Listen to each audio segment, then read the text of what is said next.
જૂનાગઢમાં શિવરાત્રી મેળાના આડે હવે ગણતરીના દિવસો બાકી રહ્યા છે ત્યારે સાધુ સંતો અને વહીવટીતંત્રની એક બેઠક યોજવામાં આવી। તેમાં સાધુ સંતોએ ઉનાળો આવી રહ્યો છે ત્યારે મેળામાં આવનાર દરેક વ્યક્તિ માટે પીવાના પાણીની વ્યવસ્થા યોગ્ય રીતે કરવામાં આવે તેવી માંગ કરી છે।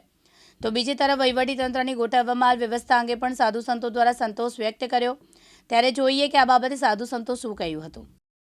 આજે દર વર્ષની જેમ મહાશિવરાત્રી મહાપર્વની કલેક્ટર કચેરી ખાતે એક બેઠક યોજવામાં આવી હતી।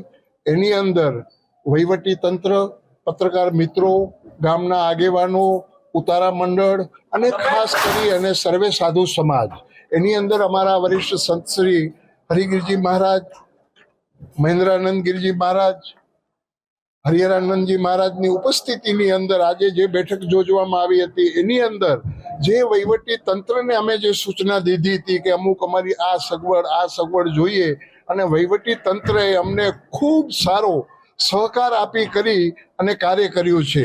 બીજું કે ભવનાથની અંદર એક પ્લાસ્ટિક બેન્ડ છે, તો એના માટે અમે વહીવટી તંત્રને કીધું છે કે પાણીની સુવિધા પૂરેપૂરી હોવી જોઈએ, કેમ કે ઉનાળો ચાલુ થાય છે તો પાણીની સુવિધા પૂરેપૂરી હોવી જોઈએ। એની અંદર કોઈ પણ ચીજની અંદર જ્યાં પાણીના ટાંકા, નળ, પ્યાઉ જ્યાં કરવા હશે તો એની અંદર જે ખર્ચ થશે એ સાધુ સમાજ પણ ઉપાડવા તૈયાર છે, જે ખર્ચ થશે એ।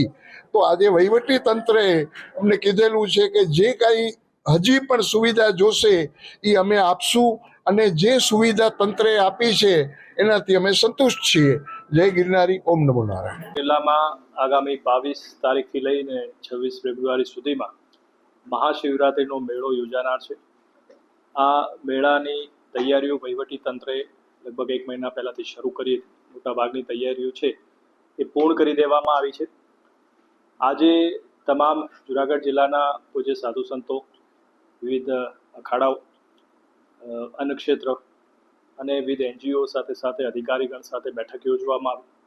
આમાં જે પણ અમને સૂચનો મળ્યા છે એ સૂચનો ધ્યાને લઈ જરૂરી કાર્યવાહી થઈ રહી છે। ઘણામાં કાર્યવાહી પૂર્ણ પણ કરી દેવામાં આવી છે। આ મેળામાં જે ભાવિકો આવનાર છે એના માટે લગભગ 200 જેટલી બસો GSRTC તરફથી ગોઠવવામાં આવી છે, અને જૂનાગઢમાં બસ ડેપોથી લઈ અને ભવનાથ ક્ષેત્ર સુધી જવા માટે 70 જેટલી મિની બસનું પણ આયોજન કરવામાં આવ્યું છે। ઉપરાંત સ્વાસ્થ્યની સુવિધાઓ, પીવાના પાણીની સુવિધાઓ, ફાયર ફાઇટર, આ તમામ સુવિધાઓ છે એ વહીવટી તંત્રે ગોઠવ્યું છે। રસ્તાઓ રિપેર કરવાની કામગીરી મોટાભાગની કોર્પોરેશન દ્વારા પૂર્ણ કરી દેવામાં આવી છે। ગયા વર્ષની જેમ આ વર્ષે પણ આ મેળો જે છે એ પ્લાસ્ટિક મુક્ત મેળો બની રહે એના માટે વહીવટી તંત્ર પ્રયાસ કરી રહ્યું છે। આથી આપના માધ્યમથી હું તમામ જે ભાવિકો છે એમને આ મેળામાં વધારવા માટે આમંત્રણ આપું છું, પરંતુ સાથે સાથે આ પ્લાસ્ટિક મુક્ત મેળો બની રહે એના માટે પણ સહકાર આપવા માટે આપના માધ્યમથી સૌ ભાવિકોને મારી નમ્રભરી વિનંતી છે। સાથે જે રીતે કુંભમાં ભીડ બેકાબુ બનવાના કિસ્સા બને છે, આગના પણ કિસ્સા એવા ત્યાં સામે આવ્યા છે, અહીંયા આપણે માટે કોઈ ખાસ આગોતરું આયોજન જેને લઈને કોઈ આ પ્રકારની અવ્યવસ્થા ન સર્જાય?